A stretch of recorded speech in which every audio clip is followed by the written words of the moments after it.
Assalamualaikum warahmatullahi wabarakatuh. Waalaikumsalam warahmatullahi wabarakatuh. Waalaikumsalam warahmatullahi wabarakatuh. Kita mulai dengan membaca basmalah bersama. Bismillahirrahmanirrahim. Mohon maaf untuk hari ini saya tidak bisa mengaktifkan kamera dulu ya. Yang lain silahkan jika sudah siap diaktifkan kameranya. Kalau berhalangan juga tidak apa-apa. Oke.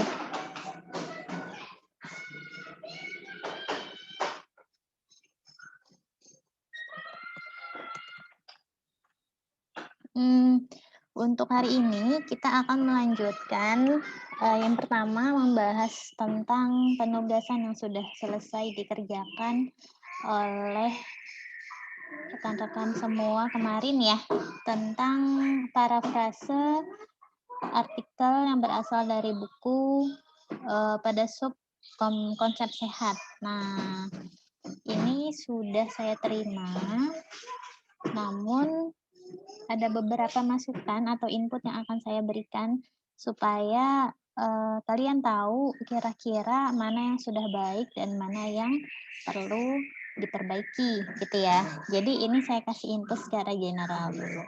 Saya share screen ya. Yang belum hadir temannya silahkan diajak untuk hadir. Ini masih 36. Tadi agak telat join karena tadi Zoom-nya masih dipakai ya. Sorry. Kelihatan nggak? Kelihatan? Lihat, Bu. Kelihatan ya. Oke. Saya filter dulu sebentar.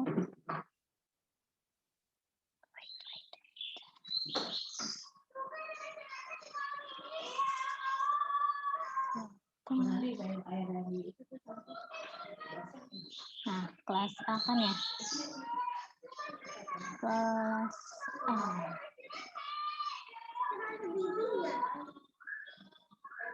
Timestamp-nya.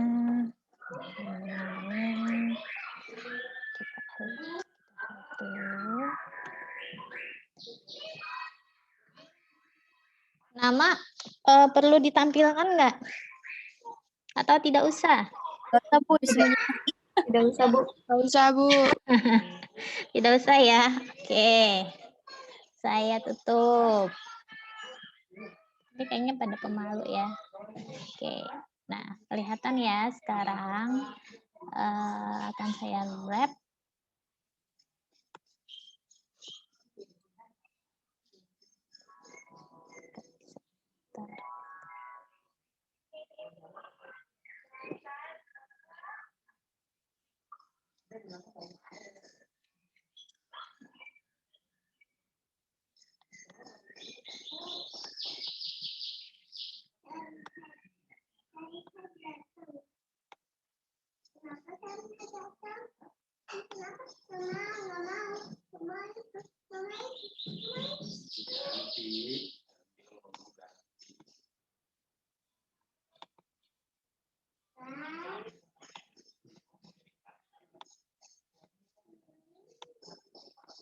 Oke.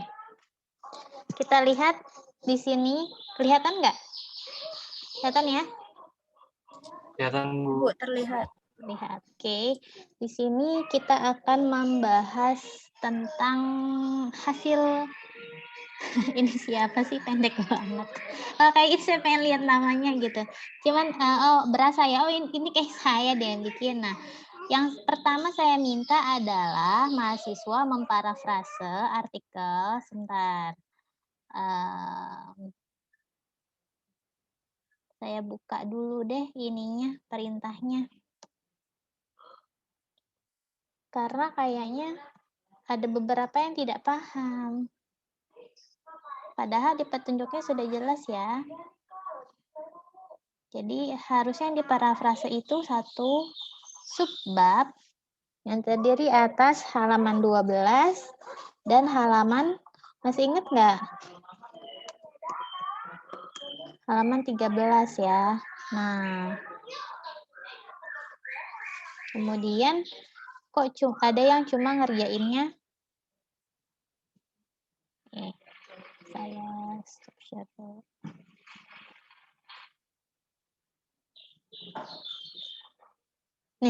Kelihatan nggak? Kelihatan, Bu. Ya, ini dari link ini kan, buku EPIT, ya.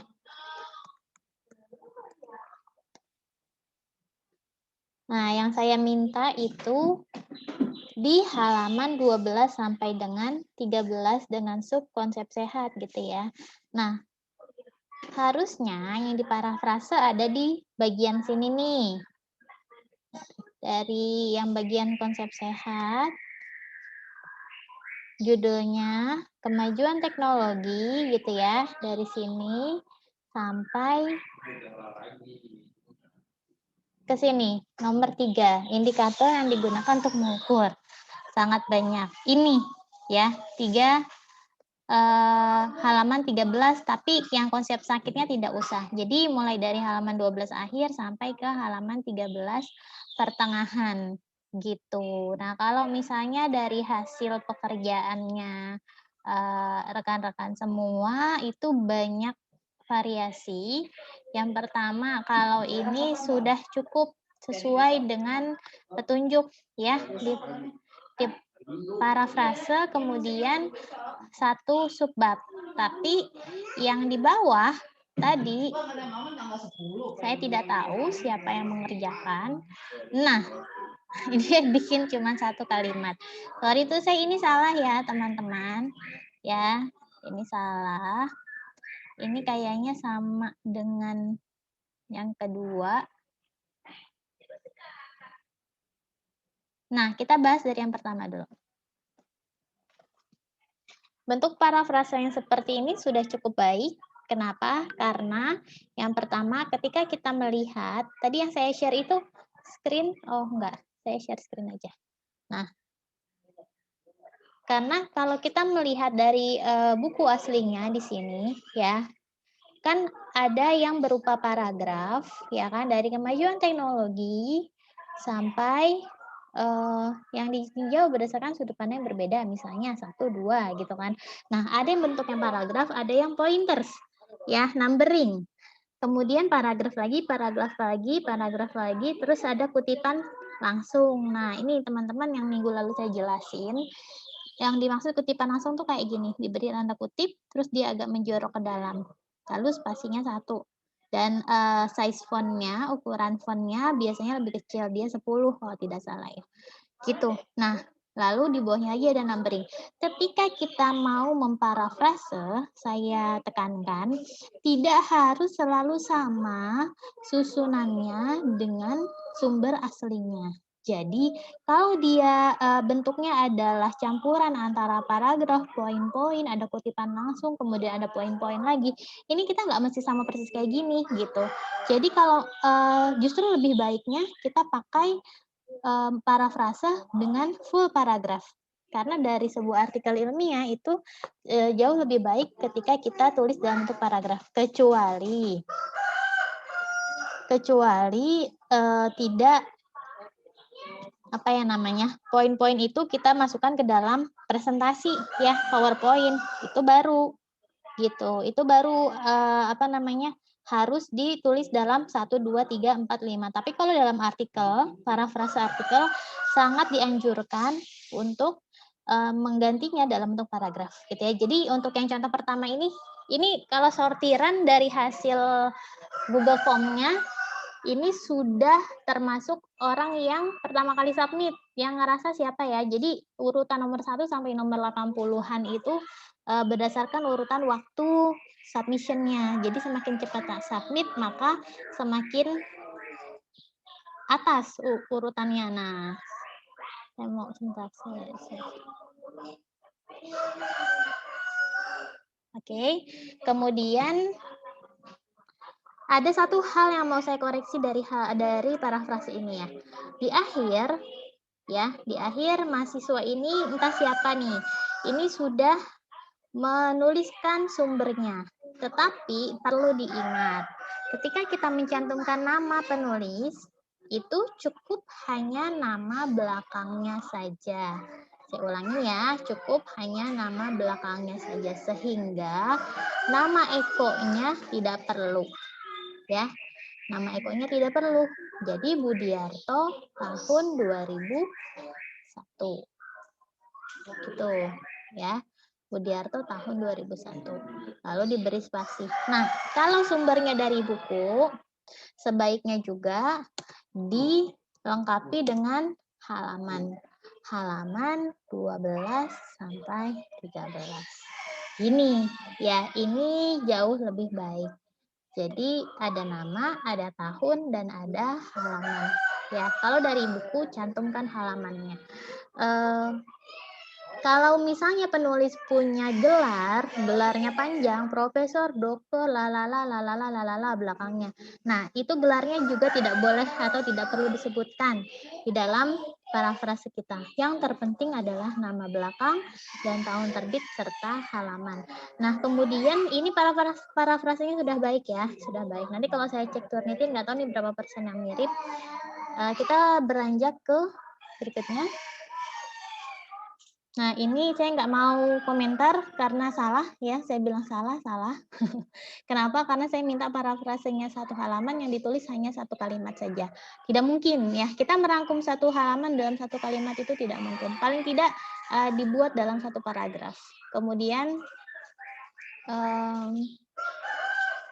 kalau misalnya ada yang mau bertanya, silahkan ya di raise hand atau langsung dinyalakan speakernya saja. Ini contoh yang lumayan, tetapi belum sempurna parafrasenya. Nah, saya mau mengingatkan ketika kita mau memulai suatu paragraf, sangat tidak dianjurkan untuk mengawalinya dengan kata sambung. Kata dalam ini adalah kata sambung, ya. Jadi biasanya posisi dia ada di tengah-tengah kalimat, bukan di awal kalimat, apalagi di awal paragraf. Jadi disarankan tidak menggunakan kata sambung di awal. Kemudian nama bukunya disebutkan boleh seperti ini. Ini juga boleh, kalau ini masuk ke dalam paragraf ini boleh. Lalu ini bukunya tahun 2001 atau 2003 ya? Karena si Budiarto ini yang nomor 1 jawabnya, tulisnya dia tahun 2001. Coba kita cek. 2000 berapa sih bukunya?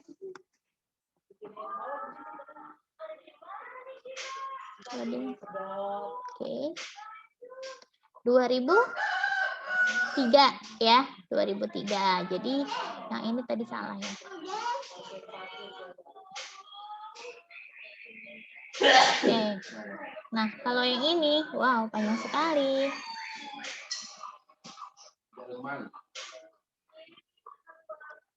Nah, ini urutannya masih sangat mirip. Masih sangat mirip dengan sumber asli. Jadi ini pasti yakin bahwa ini bukan parafrase sempurna. Jadi kalau misalnya dicek dengan aplikasi Turnitin, itu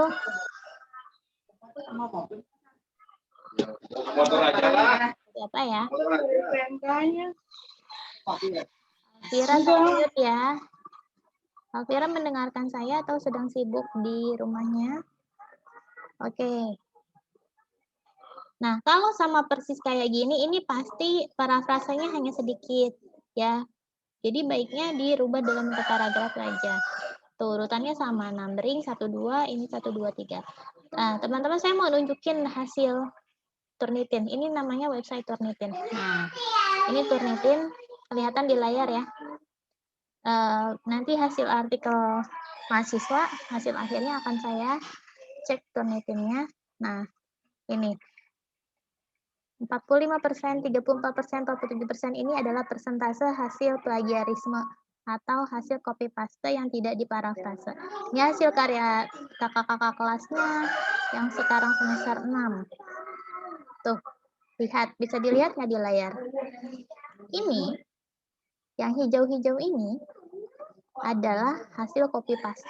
Jadi, Turnitin itu mengecek setiap kata yang kita tulis. Ya, setiap kata yang dihijaukan ada tanda 5-nya, itu apa sih? Artinya sumbernya ini ada di sumber nomor 5 di hasil karya orang. Nanti kita lihat. Nah, banyak sekali di sini parafrasenya. Lalu ada yang nomor 3. Ya. Yang nomor 3 ditanda U. Nomor 15. Ini nyontek nih, berarti satu paragraf kayak gini dia nyontek berarti. Gitu. Copy paste persis, nggak di parafrase. Coba lihat kalau tujuan. Di bagian tujuan nggak ada. Nggak ada tanda-tanda di blok ini. Kenapa? Karena ini pasti tulisan sendiri gitu. Kalau tulisan sendiri nggak mungkin sama manfaat. Ya, manfaat. Nggak mungkin terdeteksi oleh Turnitin. Nah, bagian pembahasan. Tuh, lihat banyak ya. Tuh. Ini hasil, tuh lihat. Satu paragraf. Kalau nanti karya kalian saya juga cek kayak gini loh. Oh, ini tabelnya saya belum buang tadi.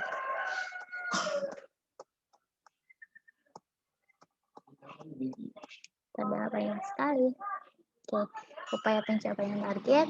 Nah, tuh contohnya kayak gini. Saya download dulu bentar. Saya mau menunjukkan di akhir bagaimana Turnitin mengecek hasil. Nggak ada sih hasil akhirnya.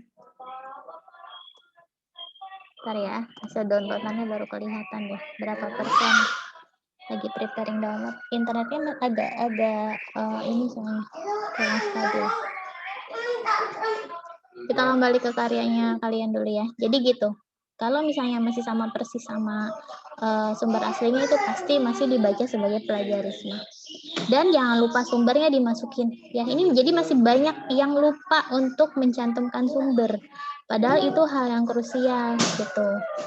Walaupun kita sudah parafrase, tapi kemudian kita lupa mencantumkan sumbernya, maka itu masih masuk ke dalam kategori plagiarisme. Dan parafrase yang seperti ini masih terlalu singkat, ya, masih terlalu singkat. Belum ada penjelasan tentang definisi sehat. Oke. Nah, ini yang seru nih. Ini ada penggunaan kata-kata yang kurang laku. Nah, nanti saya mau jelasin tentang jenis-jenis artikel ilmiah itu ada apa saja, ya. Mana tadi? Mana tadi? Kok hilang?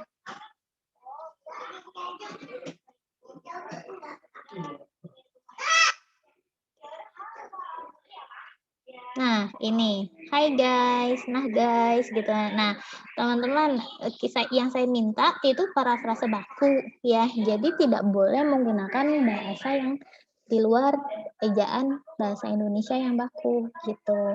Kemudian penggunaan titik-titik yang banyak ini ya. Ini maknanya apa?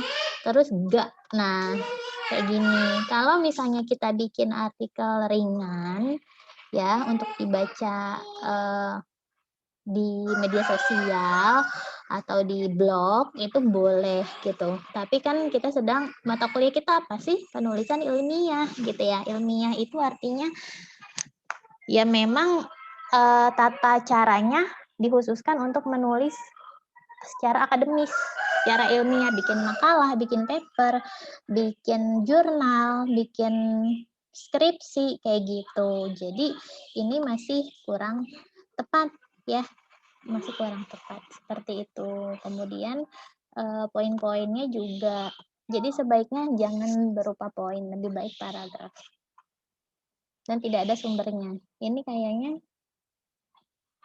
ya 3 kali submit, oke. Satu orang yang sama 3 kali submit, 1, 2, 3. Oke, padahal saya minta masukin email. Terus yang ini tidak ada sumber. Kita lihat tadi mana.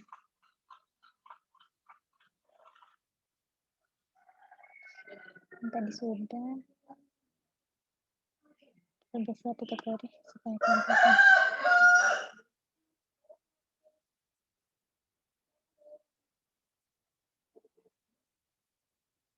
Sumbernya nggak ada ya. Ini juga sumbernya nggak ada. Yang ini sama persis strukturnya ya. Jadi jangan begitu gitu. Parafrase itu sangat tergantung pada kreativitas kita. Semakin sering kita membaca dan menulis, maka hasil parafrasenya akan semakin baik. Coba saya lihat dulu di download. Nah, ini saya mau kasih unjuk ke teman-teman semua. Hasil review ya. Epic QCMS.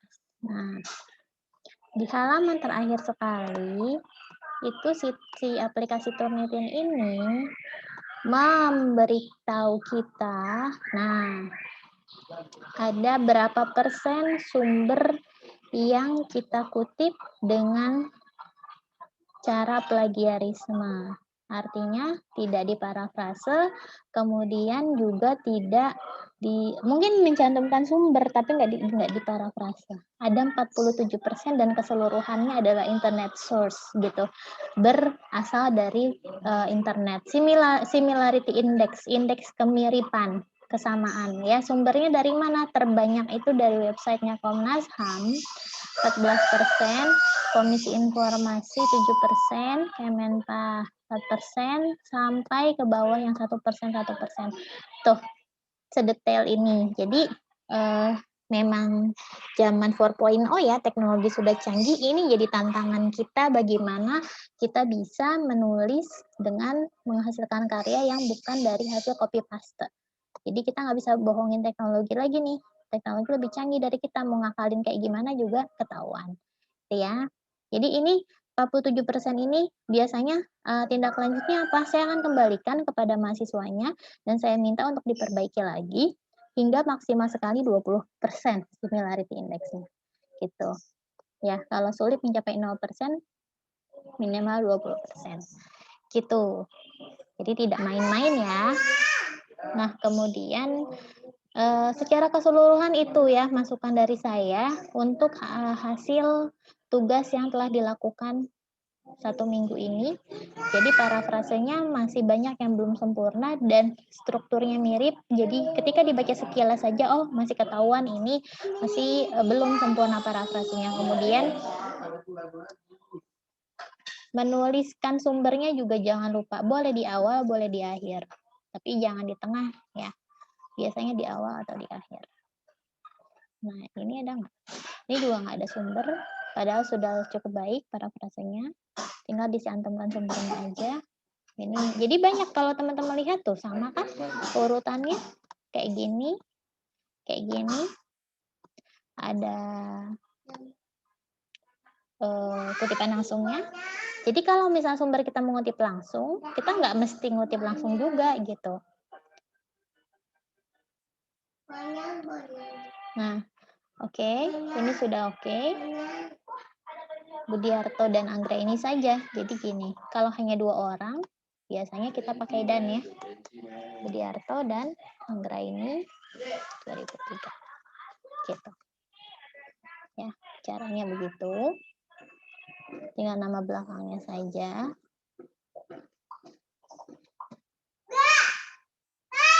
Sampai sini ada yang mau ditanyakan, Mbak? Kayaknya keseluruhan, ini udah kelas B ya, ini udah kelas B. Yang kelas A sudah selesai tadi. Nah, yang kelas A sudah selesai dan kebanyakan sama, struktur tulisannya sama. Terus ada satu hal yang mau saya kasih tahu, ketika kita mau menulis abjad atau penomoran ya di dalam artikel kita. Nah, misalnya bab 1 misalnya definisi sehat, kategori sehat, fisik, mental, sosial misalnya. Nah, kelihatan kan Microsoft Word yang lagi saya share. Nah, bab 1 kategori sehat. Nah, kita mau mengurutkan ini. Boleh menggunakan penomoran, tapi yang ini ya, numbering. Numberingnya 1, 2, 3, yang kayak gini. Atau numberingnya ABCD, boleh. Atau numberingnya pakai Romawi, boleh. Silahkan, nanti urutannya disesuaikan sama penulisan babnya. Gitu. Kemudian yang tidak boleh apa? Yang tidak boleh itu menggunakan bulleting, bullet library yang ini. Pakai bulat-bulat, ya, yang kayak gini nih, kayak pakai bulat-bulat, atau pakai kotak-kotak atau pakai centang-centang. Nah, ini nggak boleh. Saat kita menulis artikel ilmiah tidak boleh menggunakan poin-pointer seperti ini. Jadi harus A, B, C, D atau 1, 2, 3. Gitu. Ya. Itu sebelum kita masuk ke materi, ada yang mau ditanyakan? Bu, izin bertanya. Silakan. Kalau misalnya kan ada kutipan tuh yang tadi di WHO, itu kita boleh parafrase ke bahasa Indonesia atau enggak? Boleh. Boleh diterjemahkan. Nah, justru lebih baik karena kita tidak mengutip secara langsung lagi. Jadi kan sumber aslinya itu yang dari buku sudah sudah mengutip secara langsung, ya. Nah, saat kita mau memparafrase sumbernya dia, disarankan tidak usah ditulis ulang lagi kutipan langsungnya, justru lebih baik kita terjemahkan saja tanpa merubah maknanya. Jadi WHO tahun 1948 dalam Budiono gitu ya. Kenapa? Karena kita ngutipnya di Budiono, bukan dari sumber WHO-nya langsung. Nah, mendefinisikan konsep sehat sebagai kondisi di mana tubuh seseorang itu sehat secara fisik, ya kan, secara mental, secara sosial. Jadi tidak hanya kondisi seseorang tidak terkena penyakit saja, gitu. Itu kita terjemahkan dalam bahasa Indonesia. Justru itu lebih menolong kita untuk terhindar dari plagiarisme. Gitu ya. Kecuali ada kutipan-kutipan langsung yang tidak boleh diganti-ganti. Kayak apa? Kayak terjemahan ayat Al-Quran, ya. Kemudian terjemahan hadis, kemudian pasal-pasal atau undang-undang. Nah, itu kan kutipan langsung. Jadi nggak boleh. Kalau kita mau ngambil kutipan langsung, kita nggak boleh ngambil dari sumber yang dia ngutip dari orang juga gitu. Kalau emang kita mau nulis terjemahan ayat Quran, maka sumber kita harus dari Al-Qur'annya, bukan dari website yang masukin ayat Quran di dalamnya. Paham ya maksud saya ya?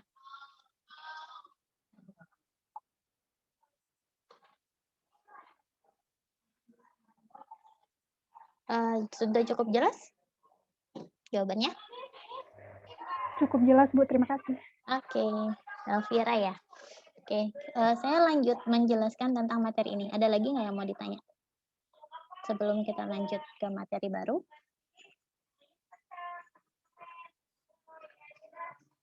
Udah ya? Oke. Nah, hari ini kita akan membahas jenis-jenis artikel ilmiah. Ini yang akan mengantarkan teman-teman untuk menulis penugasan nanti ya, tugas yang saya minta secara berkelompok. Jenis artikel apa nanti akan ditulis?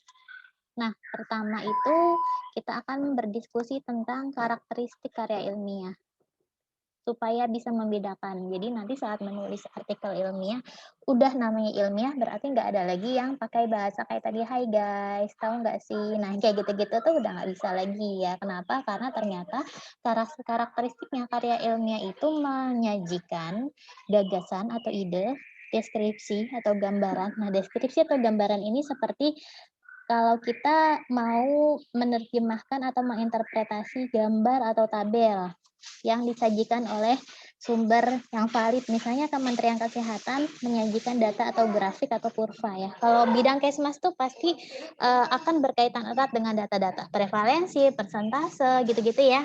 Nah, misalnya tabelnya atau gambarnya itu dari Kemenkes. Si Kemenkes ini nggak nyajiin interpretasinya atau penjabaran tentang si tabel ini. Nah, dalam artikel ilmiah kita boleh mencantumkan tabel dari sumbernya Kemenkes, kita tulis sumbernya, kemudian di bawahnya lagi kita jelaskan narasi tentang penjelasan tabel tersebut. Ini masuknya ke dalam deskripsi. Kemudian pemecahan masalah. Pemecahan masalah itu biasanya artikel ilmiah itu mengkaji suatu masalah, kemudian dikaji secara runut dan sistematis. Kayak urutannya ada pendahuluan dulu, kemudian ada tujuannya untuk apa, penulisan artikel itu, ada pertanyaan atau masalahnya apa, gitu ya. lalu ada hasil dan pembahasan atau diskusi, ada kesimpulan dan saran. Selalu rata-rata apapun jenis artikel ilmiahnya pasti susunannya sistematis seperti itu. Nggak boleh loncat-loncat, nggak boleh ada yang dihilangkan gitu. Kemudian disajikan secara objektif dan jujur ya. Objektif dan jujur ini artinya bukan sesuai dengan sudut pandang si penulis gitu ya. Beda kalau kita nulis cerpen atau nulis novel atau nulis opini. Nah, itu kan sudut pandang penulis ya. Kalau artikel ilmiah itu objektif dan dia jujur. Dan ini menggunakan bahasa baku, bahasanya baku. Maka tidak boleh menggunakan bahasa santai atau bahasa gaul, didukung fakta, teori, dan atau bukti-bukti empirik. Nah, bukti-bukti empirik ini artinya data-data hasil studi orang lain atau dari buku teks yang kamu sudah parafrase kemarin itu masuk ke dalam teori. Ya, definisi sehat menurut WHO itu masuk ke dalam teori. Nah, karya ilmiah ada yang bentuknya populer. Secara mudah, karya ilmiah populer disajikan dengan gaya bahasa santai, populer, tapi tetap menggunakan bahasa baku. Tapi santai, gitu ya. Nah, kemudian contohnya seperti apa? Contohnya seperti yang sudah pernah dikerjakan oleh kalian ketika mata kuliah Bahasa Indonesia kemarin, artikel ilmiah populer. Ya, yang pernah saya minta share screen tuh, contoh artikelnya yang sudah dikerjakan untuk penugasan Bahasa Indonesia kayak apa sih? Kayak pernah ada yang ngebahas tentang manfaat teh hijau, gitu-gitu ya. Nah, itu masuk ke dalam karya ilmiah populer yang kemudian ada satu hal yang agak kurang yaitu sumber literaturnya yang belum dicantumkan. Nah, kemudian apa saja sikap penulis dalam karya ilmiah? Saat kita menjadi seorang penulis ilmiah, kita harus objektif. Kemudian ini menggunakan bahasa impersonal. Impersonal itu yang tidak personal. Maksudnya gini, kalau kita mau membahasakan diri kita dalam satu artikel, ya, tujuan penulisan artikel ini adalah, nah, tidak boleh menggunakan kata ganti orang pertama atau kedua.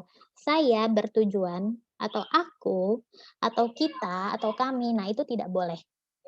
Jadi bagaimana cara membahasakan diri kita di dalam tulisan ilmiah kita? Biasanya dengan kata-kata penulis. Jadi penulis bertujuan untuk menganalisis misalnya penyebab tingginya kasus COVID setelah liburan panjang di wilayah Jabodetabek misalnya, ya, gitu. Jadi gunakan bahasa ilmiah. Jadi nggak ada istilahnya memakai kata-kata aku, kamu, dia, mereka, siapa lagi, gitu ya. Itu tidak bisa. Kemudian biasanya menggunakan bentuk pasif. Ya, bentuk pasif, bahasa baku tadi sudah saya jelaskan. Nah, jenis-jenis artikel ilmiah ada apa saja? Ada original artikel. Original artikel ini nanti saya jelasin setelah ini. Kemudian ada review artikel, ada case report, ada editorial atau opinion atau letter to editor. Saya jelasin dulu yang pertama, original artikel. Original artikel adalah artikel penelitian.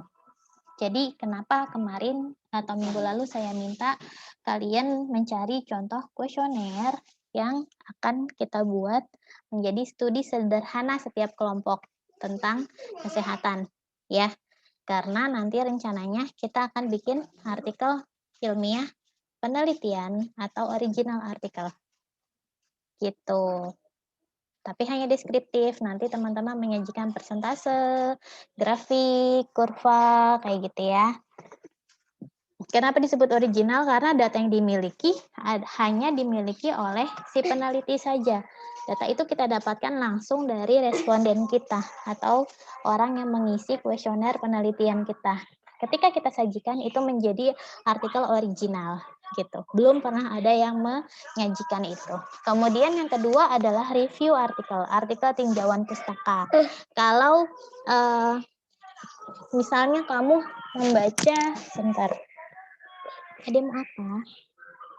Kalau kamu misalnya membaca buku 5 sumber buku dengan 5 sumber jurnal. Kemudian kamu tulis benang merahnya dalam sebuah artikel ilmiah. Itu masuk ke dalam artikel tinjauan pustaka atau literatur review ya. Literatur review sendiri sebenarnya macam-macam. Ada yang namanya narrative review, ada yang namanya systematic review, dan meta-analysis. Nah, systematic review sama meta-analysis ini levelnya S2, S3. Jadi saya masih jelasin secara detailnya. Kemudian ada case report. Nah, case report ini laporan kasus bahasa Indonesia. Biasanya kalau dalam bidang kesehatan, penulis yang sering membuat artikel laporan kasus adalah bidang keperawatan dan kedokteran. Jadi contohnya kayak gini. Seorang dokter sedang menangani pasien. Misalnya pasien dengan komplikasi berat, stroke, dan jantung koroner misalnya ya. Terus dengan jantung koroner. Kemudian dia menangani satu pasien. Si dokter ini menulis artikel ilmiah. Suara saya masih kurang jelas, sudah cukup jelas? Sekarang udah, Bu. Sudah ya. Oke, terima kasih Aisyah. Nah, case report ini si siapa namanya? Si dokter itu menulis sebuah artikel case report tentang si pasien yang dia tangani. Jadi membahas tentang satu orang saja. Bagaimana si pasien itu bisa terkena penyakit, kemudian bagaimana gambaran penyakitnya, kemudian bagaimana upaya pengobatannya, bagaimana kondisinya setelah pengobatan, lalu saran-saran apa yang diberikan oleh dokter kepada si pasien. Itu dimasukkan ke dalam laporan kasus. Kalau ternyata dalam kurun waktu tertentu, dokter ini menemukan sejenis kasus yang sama dengan kasus pasien yang kena stroke dan jantung koroner itu, dan dia mau nulis laporan selanjutnya. Nah, itu berubah menjadi bukan laporan kasus lagi, tapi masuknya ke dalam serial kasus atau case series, karena jumlah kasusnya lebih dari satu. Nah, kalau dalam dunia Kesmas, pernah nggak kita bikin case report? Sebentar.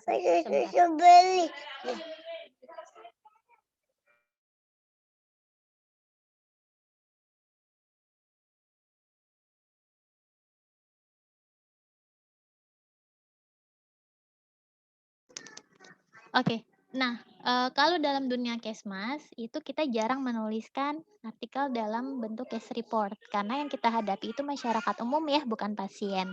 Jadi tidak ada satu pasien yang datang konsul berobat ke orang atau ahli tenaga kesehatan masyarakat. Kemudian ada lagi artikel editorial atau opinion atau letter to editors. Kalau artikel penelitian, editorial, nah kayaknya ada penjelasannya. Tadi saya udah jelasin ini. Ini literatur review, nanti silakan baca.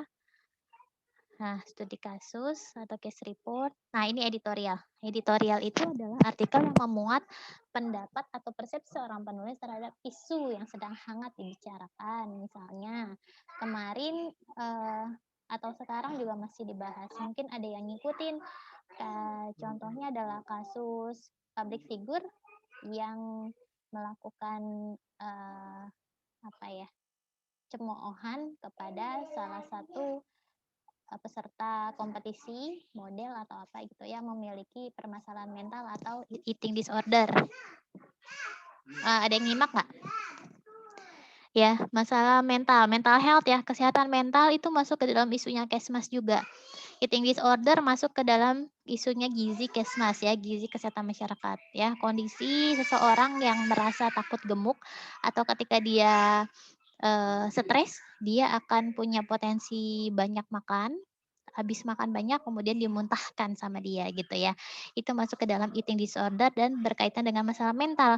Kemudian dicemooh sama dua public figure yang saat itu menjadi juri. Ada yang ngikutin nggak? Si Deddy Corbuzier sama Luna Maya. Ada yang ngikutin nggak tuh kasusnya? Nah, kalau kita mau membahas tentang itu, ini nyimak saya nggak sih? Soalnya nggak ada yang jawab. Iya, Bu. Ya, speakernya bisa diaktifkan nggak apa-apa loh. Nyimak, Bu. Oke. Nah, kalau kita mau menulis tentang itu, bahasan tentang bullying pada mereka yang menderita kelainan mental ya, itu bisa dalam masuk tulisan editorial. Ya, dibicarakan di masyarakat dengan tujuan memberikan suatu masukan. Jadi, di dalam artikel itu kita menulis secara sudut pandang kesehatan harusnya seperti apa. bagaimana menyelesaikan isu itu dalam masyarakat. Jangan cuman menjadi buzzer gitu ya, yang membuat kondisi semakin keruh, yang memicu konflik dan kemarahan masyarakat saja gitu. Tapi solusinya apa gitu? Itu masuk ke dalam artikel editorial. Contohnya kayak gitu. Nah, sampai sini. Oh ya, dan apa yang akan kita tulis? Yang akan kita tulis untuk penugasan nanti adalah artikel penelitian. Ya, artikel penelitian. Saya nggak tahu apakah teman-teman sanggup atau tidak nanti menulis artikel penelitian. Kita lihat dulu dari hasil pengumpulan datanya. Maka dalam beberapa minggu ke depan, saya akan minta teman-teman mengumpulkan data dulu dari hasil riset. Dari hasil riset kuesioner yang sudah kemarin dicari, kan sudah saya ACC ya. Jadi minggu depan diinput ke dalam Google Form. Jadi setelah ini saya akan berikan penjelasan bagaimana cara mengoperasikan atau menggunakan Google Form untuk membuat kuesioner. Gitu, supaya lebih jelas. Sampai sini ada yang mau ditanyakan? Sudah cukup jelas kah? Untuk struktur penulisan ilmiahnya sendiri, karena kita belum mulai menulis ya, jadi pengalaman saya mengajar penulisan ilmiah dari tahun ke tahun, kalau saya jelasin teorinya dulu, kemudian prakteknya nanti setelah UTS, itu kebanyakan pas praktek mahasiswa sudah lupa, Bu, susunannya apa aja sih gitu. Ya, jadi sambil jalan, saya akan jelasin satu persatu struktur penulisannya sesuai dengan tahapannya. Awal pendahuluan dulu, ya udah saya jelasin dulu bagaimana cara bikin pendahuluan, terus baru mahasiswa langsung bikin nulis pendahuluan masing-masing sesuai dengan judul penelitiannya, kayak gitu ya. Jadi setelah saya jelasin macam-macam artikel, setelah ini saya akan memberikan gambaran tentang bagaimana cara mengoperasikan Google Form. Nah, sebelumnya ada yang mau tanya dulu nggak?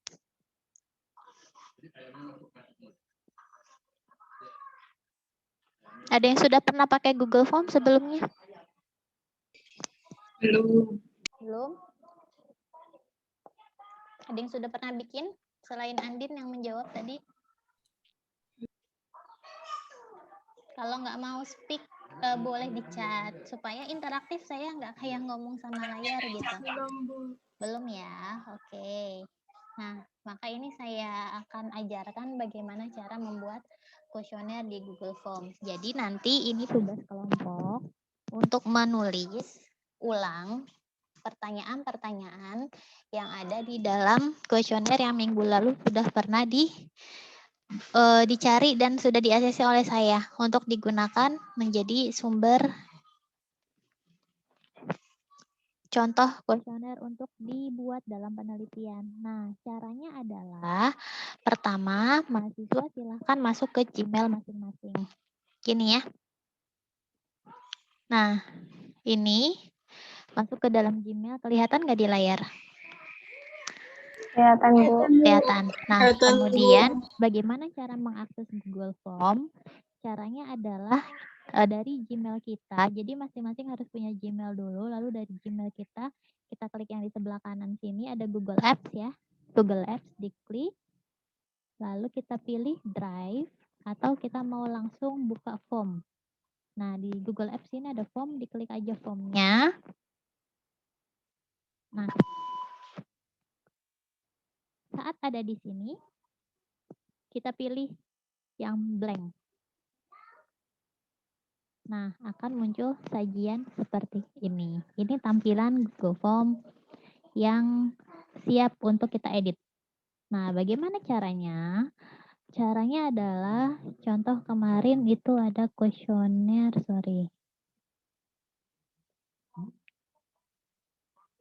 mana ya? Kayaknya ini deh.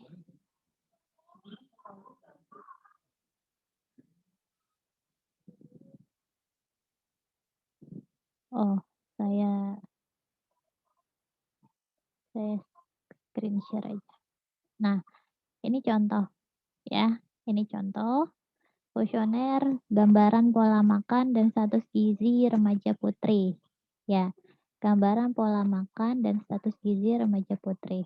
Misalnya ini. kita copy, kita tulis judul di sini. Nah, kuesioner, gambaran pola makan dan status gizi remaja. Putri, remaja doang juga boleh kok. Gitu ya, status gizi remaja misalnya. Nah, lalu kita tulis di sini description-nya. Description-nya apa? Misalnya kata pengantar dulu dari kita sebagai penelitinya. Kita ucapkan salam, misalnya Assalamualaikum. Nah, perkenalkan kami, namanya siapa? Misalnya saya kasih contoh, Haifa Rizky misalnya. Haifa Rizky dan kami Haifa Rizky dan Cika misalnya. Cika Stefani adalah mahasiswa Fakultas Kesehatan Masyarakat, gitu ya. Fakultas Kesehatannya mana? Kesehatan Masyarakat, UMJ.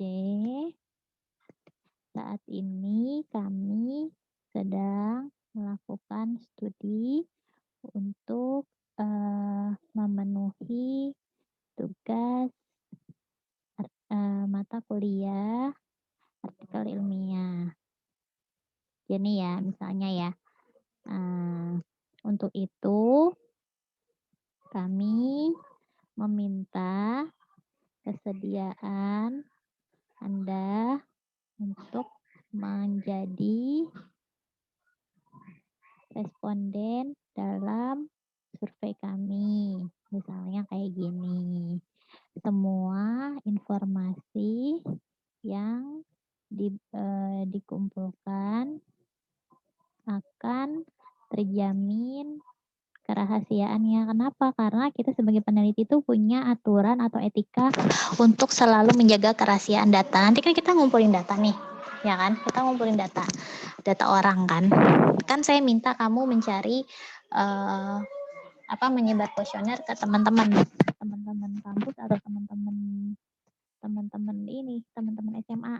Tapi populasinya harus jelas ya. Populasinya harus salah satu aja. Kalau mau teman-teman SMA, tapi teman-teman kampus nggak boleh ngisi gitu. Kalau teman-teman kampus ya udah teman-teman kampus aja, teman-teman SMA nggak boleh ya. Akan terjamin kerahasiaannya misalnya.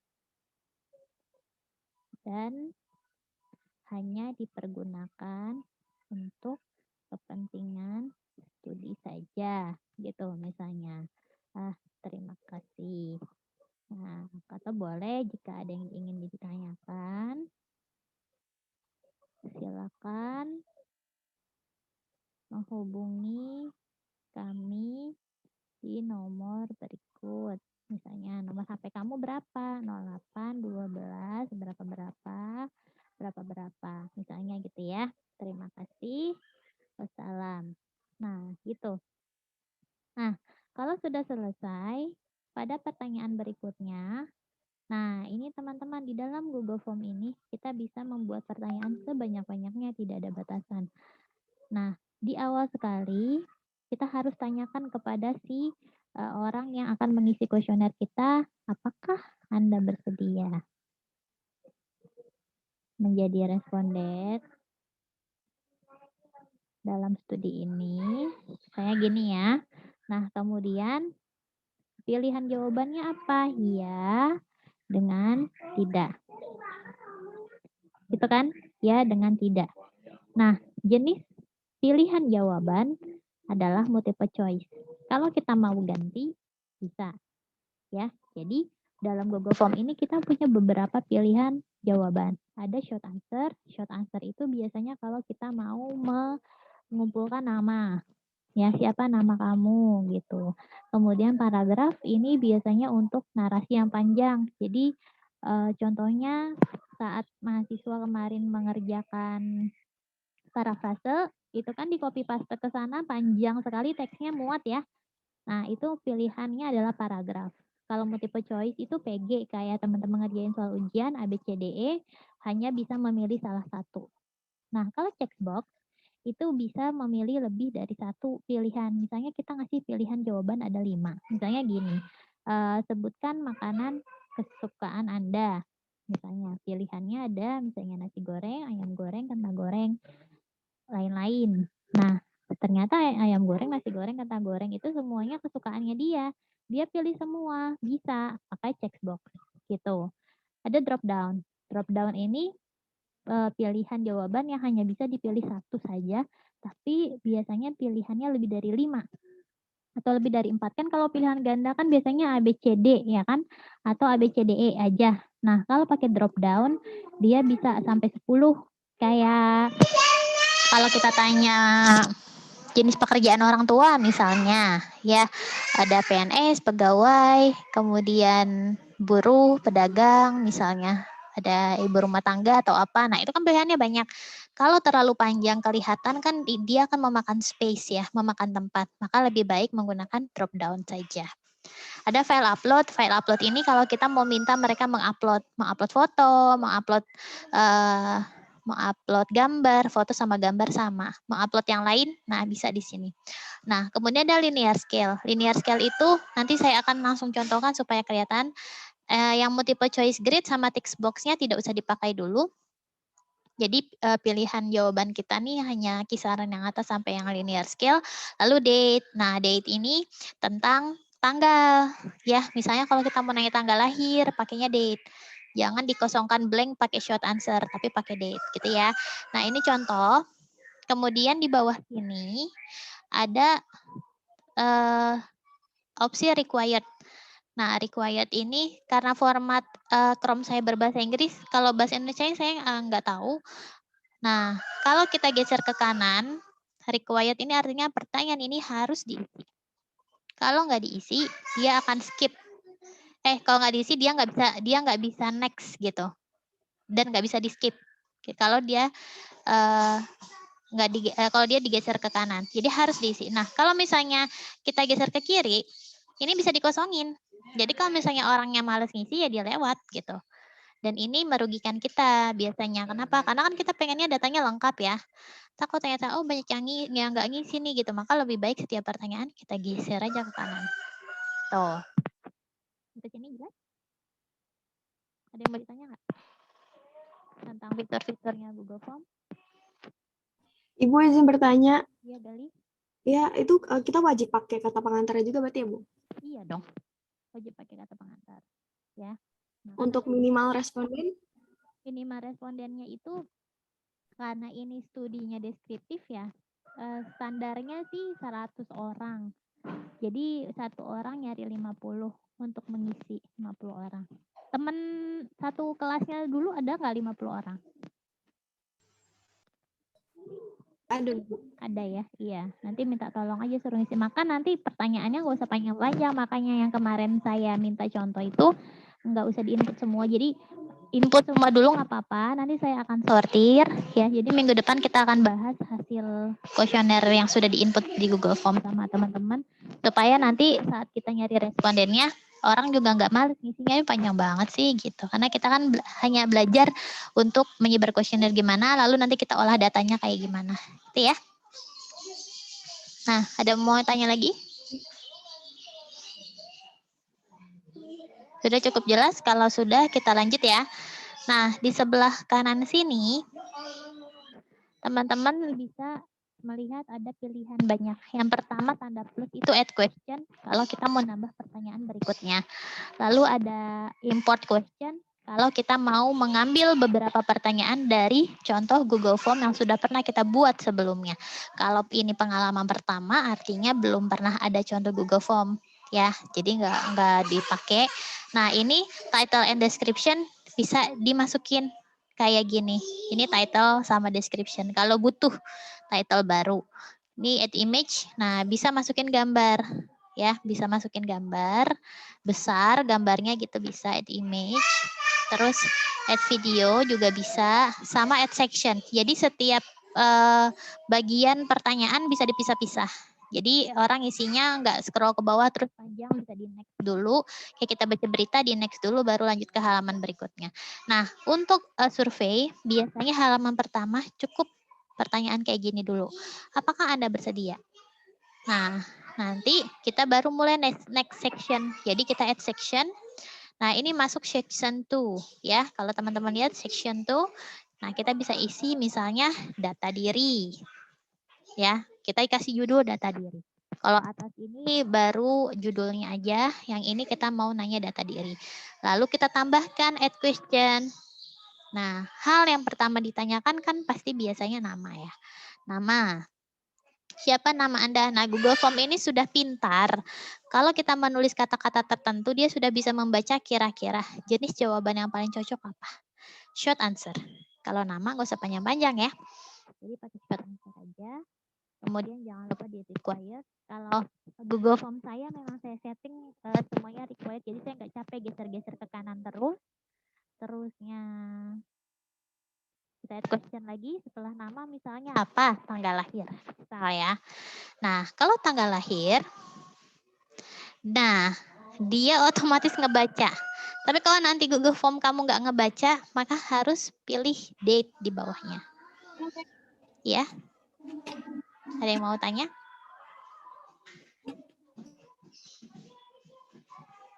Oke. Itu ya, tanggal lahir. Kemudian apalagi yang mau ditanya? Contoh di sini umur. Umur dia pasti short answer juga. Kemudian misalnya asal sekolah bisa ya. Asal sekolah kalau supaya mengetahui bahwa misalnya responden kamu milihnya teman-teman saya sih lebih prefer kamu milih teman-teman SMA kan ini berasal dari SMA yang beda-beda nih ya kan. Jadi kalau respondennya teman angkatan yang sekarang nanti yang isi dia juga gitu. Tapi kalau misal kamu sebarin ke teman-teman SMA kamu itu kan pasti datanya akan variatif ya. Maka saran saya sih ke teman-teman SMA aja. Asal sekolah SMA-nya di mana gitu ya. Asal SMA di mana misalnya. Terus kemudian kota tempat tinggal. Boleh. Untuk sebaran data. Ini masih tentang data diri dulu. Minum sayang, minum. Minum airnya mana? Nih minum. Kenapa sih, Dek? Batuk kenapa, Dek?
Oke, sudah. Nah, bisa dilanjut?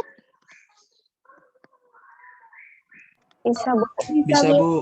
Nah, kalau kita mau lihat kira-kira tampilan Google Form kita kayak gimana sih? Nah, ini kita bisa klik preview di sini yang di atas ya, ada gambar mata. Nah, ini tampilan Google Form kita yang bakal diisi oleh responden. Gitu. Kuesioner, gambaran, pola makan, dan status geser meja. Nah, apakah Anda bersedia? Nah, kalau kita jawab ya, kita next. Next. Nah, ini gambarannya, nama, bisa diketik, ya, bisa diketik. Tuh. Kemudian tanggal lahir di sini. Nah, ini dia. Kalau dia kita loncatin kosong, terus kita ngisi jawaban yang lain, dia akan tanda merahnya muncul. This is a required question. Jadi ini adalah pertanyaan yang harus dijawab gitu. Ada tanda bintang merahnya nih, berarti harus dijawab. Nah, kemudian tanggal lahir. Nah, tanggal lahir ini misalnya kita pilih ya. Sorry. Nah, kita klik sebelah sini. Tahunnya 2000. Kalian kelahiran 2000 berapa? 2002? 2002, Bu. Iya, Bu, 2002. Misalnya 2001. Oke. Misalnya 1 April 2002 misalnya ya. Umur berapa sih? 18 misalnya. 18 apa 19? 19 ya. Nah, 19 tahun. Asal SMA misalnya SMA XYZ misalnya ya. Pada tempat tinggal Jakarta misalnya. Nah, submit, selesai gitu ya. Ini contohnya. Saya mau kasih contoh lagi pilihan pertanyaan, pilihan jawaban yang lain. Sebelumnya gini, yang di halaman depan sini, ya, kalau tadi teman-teman lihat di sebelah sini, kita back ya. Ini kan ada pertanyaan kesediaan. Ketika dia menjawab ya, maka ketika dia klik next, akan muncul lanjutan bagian dari pertanyaan survei kita. Gitu. Tetapi kita pengen atau biasanya orang yang bisa melihat jenis-jenis pertanyaan kita itu hanya mereka yang bersedia. Kalau yang tidak bersedia, kita bisa setting ketika dia jawab tidak bersedia, ketika dia jawab tidak, ya, yang di sini nih, sebelah sini di bagian preview-nya, ketika dia jawab tidak, nah, lalu dia ketik next, ini saya mau misalnya ini nggak usah kelihatan deh orang dia nggak bersedia, ngapain kita nunjukin pertanyaannya gitu kan. Nah, caranya kita bisa setting teman-teman.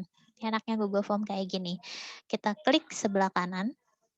Ya, kita klik sebelah kanan. The show sebelah sini ada pilihannya go to section based on answer. Ya, go to section based on answer, kita klik. Nah, kalau yang iya, dia jawab ya, maka continue to next section. Ya, continue to next section. Karena kita pengen kalau dia jawab ya, dia bisa lanjut ke pertanyaan berikutnya. Tapi kalau dia jawab tidak, saya nggak mau orang itu melihat pertanyaan-pertanyaan saya. Maka langsung ke bagian akhir, submit form. Oke, kita setting kayak gini. Nah, untuk membuktikan ini berfungsi atau tidak, kita lihat. Apakah Anda bersedia menjadi responden? Kita klik ya, dia akan next. Oke. Ya, betul ya, dia akan next. Lalu kita ulangi. Kalau misalnya, apakah Anda bersedia? Dia jawabnya tidak. Lalu dia klik next. Nah, maka selesai. Klik submit to finish. Jadi dia tidak bersedia menjadi responden. Gitu. Sampai sini jelas bagaimana caranya? Ada yang mau ditanya? Sekarang kita lanjut ke Aisyah Nabila bertanya kalau teman-teman SMA, asal sekolah SMA, kita minta mereka isi. Iya, betul. Kita minta mereka isi asal SMA, kayak gini. Ya, asal SMA. Dari mana? Karena ini yang akan jadi populasi kalian. Gitu. Kalau teman-teman satu kelompoknya berdua, maka berarti ada di 2 SMA. Ya. Ada di 2 SMA. Lalu kota tempat tinggal. Nah, kemudian misalnya kita mau masukin pertanyaan lanjutan, tentang apa pertanyaan lanjutannya? Tentang Kalau yang ada di sini, misalnya ada pertanyaan, ya, kalau pilihan ganda ABCD, pasti jawabannya adalah multiple choice ya. Multiple choice. Kalau misalnya ada pertanyaan tentang ya tidak, juga multiple choice. Nah, ini kalau tabel kayak gini gimana bikinnya? Ini bikinnya sebenarnya bisa pakai multi grid, tapi tampilannya agak kurang bagus. Misalnya kita mau bikin, ada kan yang tentang sikap ya. Misalnya gini, diet ketat boleh dilakukan pada usia remaja. Itu ya. Nah, ini pernyataan sikap. Lalu pilihan jawabannya adalah setuju, sangat setuju, tidak setuju, sangat tidak setuju, tidak setuju dan sangat tidak setuju. Nah, pilihannya bukan multiple choice, tapi pilihannya adalah linear scale. Ya, linear scale ini akan ada rentang. Nah, teman-teman bisa lihat di sini. Ini, Bunda, iklan. Bentar.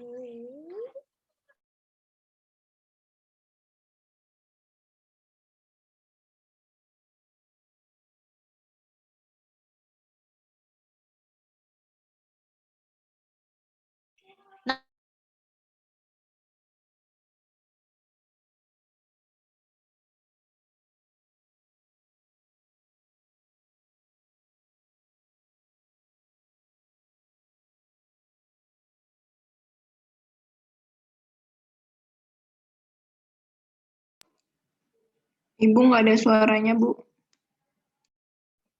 Oke, sorry saya lupa mengaktifkan speakernya. Sudah kita dengar? Sudah, Bu. Oke. Ini, nah kalau linear scale ya, kita lihat di sini linear scale di sini biasanya rentangnya 1 sampai 4 atau 1 sampai 5. Kalau saya lebih prefer 1 sampai 4. Kenapa? Ketika kita menuliskan 1 sampai 5 pilihannya itu apa namanya? Orang-orang akan cenderung memilih nomor 3. Karena nomor 3 itu jawabannya tengah-tengah gitu. Jadi nyari aman, dia biasanya jawabnya nomor 3. Maka saya lebih seneng bikin 4 aja. Jadi orang kalau milih ya antara 1, 2 atau enggak 3, 4. Nggak ada yang nomor 3-nya gitu. Karena maksimal 4. Nah, kayak gini ya. Diet ketat boleh dilakukan pada usia remaja. Sangat tidak setuju, sangat setuju. Coba lihat. Nah, kalau misalnya kita mau lihat gimana sih gambarannya, kita next. Nah, dia kayak gini tampilannya. Ini linear scale namanya ya. Linear scale. Sangat setuju, tidak setuju, sampai sangat setuju. Kita pilih 1, 2, 3, 4. Ini bisa dipilih salah satunya aja. Ini masuk ke dalam linear scale. Oke, jelas ya? Itu cara bikin linear scale. Terus kita mau bikin pertanyaan lagi. Misalnya pakai checkbox. Jenis makanan apa yang Anda sukai misalnya. Ini pertanyaan ini aja deh, pertanyaan random aja gitu ya. Jenis makanan apa yang Anda sukai? Misalnya kayak tadi nasi goreng. Kemudian apalagi bakso misalnya. Kemudian pizza. Kemudian apalagi kentang goreng. Atau french fries. Terus donat misalnya. Nah, ini kalau pilihannya seperti ini, kan orang bisa milih lebih dari satu ya. Nah, kalau orang bisa milih lebih dari satu, maka bukan multiple choice, tapi checkbox. Checkbox ini bentuknya kotak-kotak. Dan kita bisa nambahin lain-lain. Tapi kalau kita nggak mau ada lain-lain, karena nanti pasti saat kita analisis rada susah. Lain-lainnya ini nggak usah ditambahin. Coba kita lihat bentuknya checkbox kayak gimana. Kita back dulu. Kita next lagi. Nah, di bawahnya udah muncul. Jenis makanan apa yang Anda sukai? Kelihatan di sini ya. Kita centang. 1, 2, semuanya bisa dipilih. Kalau dia milih semua, artinya dia suka semua makanan. Gitu kan? Tapi dia bisa milih salah satu saja. Nah, ini cara menggunakan tipe checkbox. Tuh checkbox. Terus apalagi yang belum saya contohin? Drop down. Nah, sekarang kita drop down.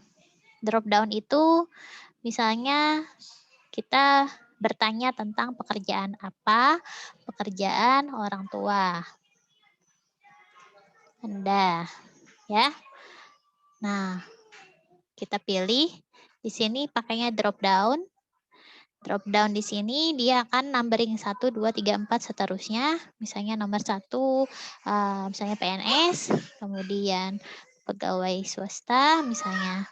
Lalu apalagi wirausaha, terus apalagi dong kalau misalnya dia tidak punya orang tua, punya bapak misalnya ibu rumah tangga misalnya ya. Ternyata dia cuma punya ibu gitu. Terus misalnya tidak bekerja.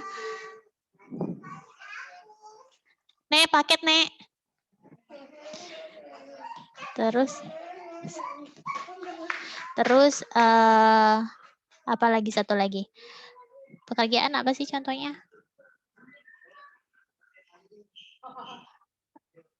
Pekerjaan contohnya apa lagi ya? Berusaha, pedagang, masuk, buruh misalnya. Buruh. Oke, gini ya, contoh. Kan ada 6 nih pilihannya. Nah, drop down itu kayak gini. Kita lihat tampilannya drop down. Kita next. Nah, tadi nama udah. Nah, apa pekerjaan orang tua Anda? Nah, ini. Bentuknya kayak gini. Kotak kosong, ada panahnya. Saat kita klik, dia akan muncul pilihan jawabannya. Gitu. Jadi ini drop down itu dipakai kalau kita menanyakan sesuatu yang pilihannya lebih dari 4 atau lebih dari 5. Ya, kayak gitu. Itu drop down. Oke, sampai sini untuk cara-cara membuat pertanyaan sudah paham? Ada yang mau ditanyakan? Ya, ya mau Dina, sudah jelas ya? Iya. Oke, yang lain bagaimana? Udah jelas. Jelas, Oke. Bu. Udah, Bu. Iya, Ibu, udah jelas. Sip. Nah, kemudian Ibu mau bertanya, Bu. Iya, silakan. Misalnya respondennya kita tentuin satu kelompok itu ada 80 responden. Kalau semisal responden itu nggak setuju, berarti kan nggak setuju untuk ngerespon kuesioner ini, berarti kan respondennya berkurang. Itu boleh atau cari responden lain, tapi tidak di satu sekolah yang kita sekolah itu teman sekolahnya. Harus teman sekolah. Kalau emang Jadi misalnya udah maksimal banget gitu ya, satu angkatan kamu berapa sih misalnya ya? Kan saya nggak tahu nih, variatif sekali SMA-nya. Ada yang satu angkatan hanya 3 kelas misalnya, ada yang cuma 1 kelas misalnya ya. Kalau ternyata temennya cuman satu kelas, terus cuman ada 40 orang, ada 1 orang yang nggak bersedia ya berarti 39 ya mau gimana lagi gitu. Tapi kalau misalnya masih ada teman satu angkatannya yang SMA lalu itu lebih dari 40 orang, atau lebih dari 50 orang ya, target kita kan 100. Kalau saya setting untuk kelompok masing-masing minimal 100 yang bersedia gitu. Jadi nanti silakan lapor ke saya kalau memang jumlah teman alumninya itu, teman SMA-nya itu kurang dari 50 orang dalam satu kelasnya atau satu angkatannya gitu ya. Itu ya Andin ya. Oke, Bu. Terima Bu, kasih. Ya. Ibu, tapi kan kadang suka ada yang nggak peduli atau apatis gitu, Bu. Iya, itu silahkan diakalin aja, maksudnya cara kalian persuasif ke temennya gimana gitu. Nanti kita pokoknya effort dulu gitu ya, usaha dulu untuk diajak untuk membantu mengisi ya. Kalau misalnya sudah optimal usahanya, sudah nggak bisa ngapa-ngapain lah. Nek, jangan dibuka, Nek. Jangan dibuka. Jangan dibuka, taruh kamar. Bukan itu. Bukan punya Ade, bukan. Bukan punya Ade. Ya, maaf. Nah, kalau misalnya dia sudah sama sekali nggak mau ngisi, misalnya dari teman angkatan kamu tuh ada 50 orang misalnya, yang mau ngisi cuma 25, seangkatan hanya 50 atau ada anak kelas lain, misalnya kamu IPA 1 misalnya, terus di angkatan kamu tuh ada IPA 2 sama IPA 3 misalnya ya. Ya udah deketin aja anak IPA 2-nya gitu loh. Maksud saya kayak gitu. Ya. Jadi yang penting masih satu angkatan sama kamu, entah beda kelas nggak masalah. Gitu. Oke. Oke, Bu, terima kasih. Ada lagi? Kalau nggak ada, Itu nah Bu ada saya pertanyaan ya, di kolom chat. di kolom chat ya. Bentar. Oh, adik kelas atau alumni dari SMA? Boleh sih, boleh. Intinya satu SMA aja. Gitu. Jadi satu SMA yang sama. Kalau sama satu nggak akur. Fahmi dah. Kamu nggak punya teman, Fahmi, ya kasihan lah.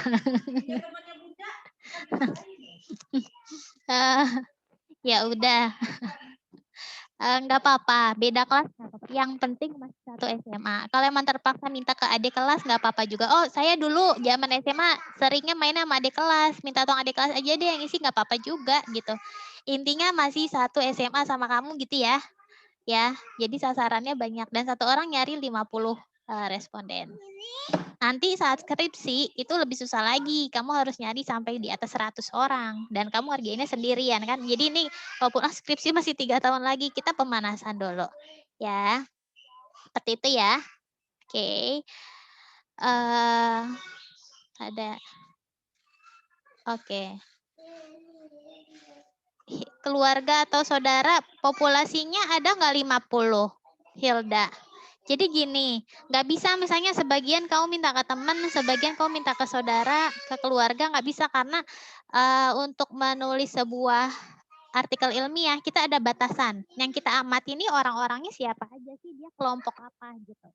Makanya kenapa saya minta alumni, berarti kan dia merupakan orang yang pernah sekolah di SMA itu gitu. Jadi ada satu kelompok tertentu. Kalau misalnya keluarga atau saudara, selama keluarga atau saudara kamu itu 50 orang nggak apa-apa sih gitu. Tapi bisa nggak 50 orang?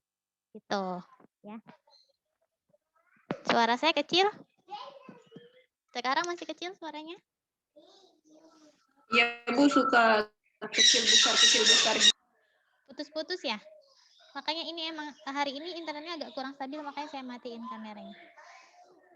Begitu ya. Jadi usahakan teman SMA dulu. Kalau emang misalnya saya hopeless nih sama teman SMA gitu kan, nggak deket, pokoknya saya orangnya tertutup, nggak punya banyak teman, ya udah teman angkatan aja gitu. Tapi lebih diutamakan teman SMA. Karena kan kamu misalnya ini kelas penulisan ilmiah A sama B, ada 20 kelompok. Kalau semuanya suruh teman SMA yang ngisi, kamu ngisi 20 kali mau emang gitu kan. Apa namanya, teman SMA, teman satu angkatan di UMJ ada 20 kelompok kan satu kelas yang saya bagi tugas gitu. Iya, jadi maksud saya kayak gitu ya. Oke. Nah, ini sudah tipe-tipe pertanyaan, lalu saya akan kasih tahu cara sedikit mendekorasi ya. Nah, kalau tampilan ini customize. Nah, customize ini kita bisa masukin gambar, choose an image sebelah kanan ini. Kita bisa pilih. Misalnya saya mau sedikit dekor supaya kelihatan enak, gambar kopi sama kertas misalnya. Insert. Nah, tuh berubah atasnya ya. Ada gambarnya, warnanya nggak mau coklat, saya suka warna ungu. Misal, boleh. Background belakangnya ungunya saya mau yang gelap. Boleh, terserah, yang penting enak dilihat. Lalu font style, font bisa disetting mau pakai basic, dekoratif, formal atau playful. Yang disarankan pakai basic aja karena apa? Kebaca, gampang kebaca. Ya. Terus kalau dekoratif, ini tulisannya kayak tulis ukiran. Orang nanti bacanya pakai mengenyitkan dahi dan mata gitu. Apalagi kalau baru bangun tidur, nih apaan sih bacaannya tulisannya keriting-keriting gitu kan. Ini kurang eye catching. Kalau yang formal, kalau yang formal juga tulisannya agak baku ya, sehingga lebih tipis dia kelihatannya yang ini tuh. Silakan saja kalau mau pakai nggak apa-apa, tapi yang jangan yang dekoratif. Dan playful dia agak nyantai, kayak tulisan tangan. Boleh juga pakai playful. Gitu. Ya. Itu cara memilih font style. Kemudian saya mau beritahu lagi tentang bagaimana cara mengirimkan link kuesioner ini ke teman. Ada pilihan send. Nah, lalu send via, ada gambarnya email, ada gambarnya rantai, tautan, ada yang gambarnya panah kanan kiri. Nah, kalau mau ngisi nge-share-nya pakai link, kita kliknya yang ini. Nah, link kelihatan, linknya panjang sekali, kita shorten saja, shorten URL. Nah, lalu kita copy. Link ini sudah siap untuk diisi. Misalnya, saya share ke Alvina. Mana Alvina? Alvina, saya share. Ya, atau misalnya di kolom Zoom-nya saja, di kolom chat Zoom. Saya share, mana sih? Kolom chat, kelihatan nggak? Sudah masuk belum? Sudah, Bu. Sudah. Nah, itu linknya kalau diklik bisa nggak diisi? Coba cek aja. Bisa nggak dibuka? Saya. Itu cara Bisa, mengirimkan. Bu. Saya. Sip. Itu cara mengirimkan link kayak gitu. Nah, kemudian kan kamu berdua nih. Ya, kamu berdua. Kamu mau ngerjain jarak jauh. Kamu sama teman kelompok kamu di rumah masing-masing aja ngerjainnya. Nggak usah ngumpul gitu. Nah, caranya ada di sebelah sini. Kan samping sini foto kita nih. Kalau punya fotonya ya. Nah, more, klik more. Lalu kita pilih yang di tengah-tengah yang ada gambar orang-orang sama plus ini. Add kolaborator. Nah, kolaboratornya kita klik. Nah, kita tinggal masukin alamat email teman kelompok kita. Siapa namanya? Nah, saya ngirim alamat email teman saya. Stiana Sururi, saya juga dong. Ini udah diklik, kita klik send. Nah, ini temennya akan nerima email. Ya, misalnya ini email saya, kita klik send. Send, kita akan request teman kita itu sebagai editor. Gmail saya banyak, maaf ya. Aduh. Nah, ini. Stiana Sururi yang ini, sebentar. Nah, ini akan dapat email. Oke. Untitled form-nya. Nah, tiasururi@gmail.com has invited you to edit. Tinggal kita klik aja open in form, kita sudah bisa ngedit dia. Ngedit kuesioner yang tadi. Nah, tuh. Sudah bisa dibuka. Ini edit bareng-bareng. Gitu caranya ya. Jadi teman satu kelompoknya nggak ada alasan lagi, Bu rumahnya jauh, Bu susah ngegabunginnya, enggak, karena kita bisa ngedit bareng-bareng kok dari rumah masing-masing. Gitu. Itu caranya add kolaborator. Nah, kalau misalnya sudah ada yang mengisi, itu adanya di sebelah kanan. Ya, question sama responses di sebelah kanan. Nah, ini apa namanya? Untuk melihat berapa jumlah responden yang sudah mengisi. Nah, contoh saja yang sudah diisi oleh mahasiswa kemarin ketika tugas ya. Nah, ini sudah ada 83 yang mengisi, kita klik saja di sini. Nah, kalau ini digeser ke kiri tidak menerima tanggapan. Ya, kalau ini digeser ke kanan menerima tanggapan. Gitu ya. Gitu. Jadi kalau kita mau minta dia ngisi ya, kita gesernya ke kanan. Terus ada 80 tanggapan, ada ringkasan, pertanyaan, dan individual ini berbahasa Indonesia. Nah, nanti hasilnya akan kayak gini, teman-teman. Kalau yang bentuknya grafik atau gambar, bisa langsung kita copy. Kalau bentuknya kayak gini, ya kita harus menganalisis lagi nanti. Tuh, ini ada yang hi guys, yang lucu ya. Nah, ini kalau kita mau download gimana caranya? Download hasilnya itu di Excel. Jadi lihat sini, lihat respon di spreadsheet. Kita klik spreadsheet-nya. Dia akan terbuka. Waktunya sudah habis ya. Setelah ini saya tutup. Ini terakhir. Nah, udah terbuka kayak gini. Kita tinggal download, klik file. Lalu, klik file lalu download. Download Microsoft Excel. Kita download, nanti otomatis terdownload. Gitu. Saya ulangi deh. Saya download ulang. Sudah terdownload, bisa langsung dibuka. hasil downloadannya seperti ini. Nanti kita akan ngolah sama-sama. Mudah-mudahan kita bisa kerjakan bareng-bareng gitu ya. Nih hasil kerjaannya teman-teman. Itu caranya. Oke. Sekian tutorial Google Form. Semoga bisa dipraktikkan. Jadi tugas minggu depannya adalah kuesioner yang sudah dikerjakan, yang sudah dicari dan sudah di-ACC minggu lalu oleh setiap kelompok. Silahkan diketik ulang di Google Form. Yang di halaman depannya tadi tiru seperti yang saya contohkan. Lalu jangan lupa minta data diri, ya. Baru nanti ada pertanyaan terkait dengan studi masing-masing tema atau topik di setiap kelompok. Itu saja. Mohon maaf agak ngaret 7 menit ya. Tadi kita juga mulainya udah ngaret. Ada yang mau ditanyakan tidak? Bu, Ya Joko. untuk record ini dikirim di e-learning kan Bu ya? Sekarang saya tidak post di e-learning tapi ada di Google Drive. Oh oke Bu. Di e-learning ada. Jadi kan sebentar, saya share e-learning dulu deh. Tetap saya upload di YouTube. Nih, mana ya? Ya. Kan e-learning ya. Kalian bisa absen nggak?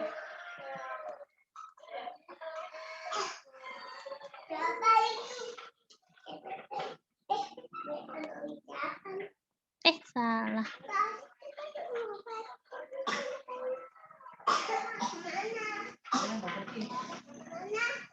Nah, ini ada penulisan ilmiah kelas A ya. Nah, yang ini.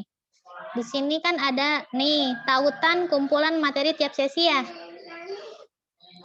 Iya, Di Bu. e-learning masing-masing. Nah, ini kalau kamu klik, ini kan ada kebuka. Nah, kayak gini kan Google Drive kan. Nah, saya bikin satu. Oh, ada di sini. Nah, ini kelas A. Ya. Link rekaman kuliah. Ini dibuka aja. Tuh. Yang sesi minggu lalu udah ada YouTube-nya. Tinggal dikopas aja. Ya. Dikopas. Terus dipaste. Terus ada. Ya. Ya. Yang minggu lalu. Gitu. Ini udah ada 7 orang yang lihat. Di situ ya rekamannya ya. Oke, Bu. Oke, Ya, Bu. nanti saya masukin di sini. Jadi karena kalau saya upload di e-learning semester ini saya ngajar banyak kelas. Jadi agak repot kalau ngupload ke satu-satu kelas e-learningnya. Jadi saya masukin di situ ya link-linknya. Jadi setelah selesai ini saya upload di YouTube. Link YouTube-nya saya masukkan ke dalam Google Form, Google Drive. Ya. Ada lagi yang mau ditanya? Bu, maaf untuk absen, Bu. Absen. Dari Ibu. Yang izin ke saya hari ini kan yang nggak hadir cuma satu ya. Tadi ada yang izin ke saya siapa namanya ya?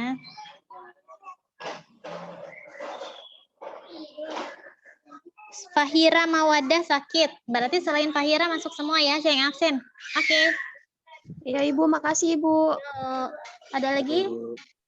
Sudah? Kalau sudah, ya. Bu mau nanya, Ya, untuk jenis pertanyaan itu berarti antara sikap sama pengetahuan itu nggak usah dikasih judul lagi kan ya, Bu? kalau misalnya kita new section, ya siapa yang nanya tadi? Hairunisa ya? Kalau Bu. kita new section, ditulis aja subjudul kayak tadi kan, setelah apakah Anda bersedia? Iya, kan next section nih. Next section terus ada data diri kan?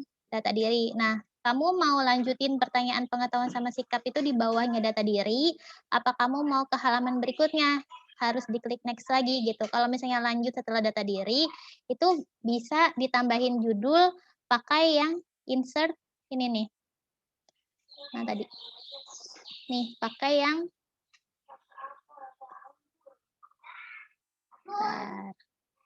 pakai yang insert nih, title and description. Misalnya di sini Kalau saya nggak mau si respondennya klik next mulu misalnya. Kamu bisa tambahin di sini title. Nah, di bawah sini ada title, misalnya pengetahuan gitu. Baiknya sih dikasih judul supaya orang tahu ini oh pertanyaannya tentang pengetahuan, artinya pilihan jawabannya A B C D E misalnya. Kayak gini. Ini judul baru. Tapi kalau misalnya nah, ini kan kayak gini pengetahuan. Misalnya pilihlah kayak bikin soal aja, pilihlah jawaban yang paling tepat gitu. Nah, misalnya terus baru add question lagi. Nah, yang kayak gini ini masuk ke satu halaman yang sama. Tapi kalau misalnya kamu mau next section, nah biasanya di setiap section dia harus dikasih judul. Gitu ya, saya Runisa ya. Ya Bu, makasih. Oke, ada lagi? Kalau tidak ada, kita cukupkan. Oke, Bu. cukup ya. Baik, kita tutup dengan membaca hamdalah. Alhamdulillahirrahmanirrahim. Terima kasih, semoga yang disampaikan hari ini bermanfaat. Jadi minggu depan semuanya sudah selesai menginput Google Form ya. Dan akan kita bahas, saya akan review satu-satu, maka nanti silahkan di-share screen, disiapkan layar laptopnya. Gitu ya. Assalamualaikum warahmatullahi wabarakatuh. Waalaikumsalam warahmatullahi wabarakatuh. Terima kasih, Bu. Terima kasih, Bu. Terima kasih, Bu. Bu. Ya.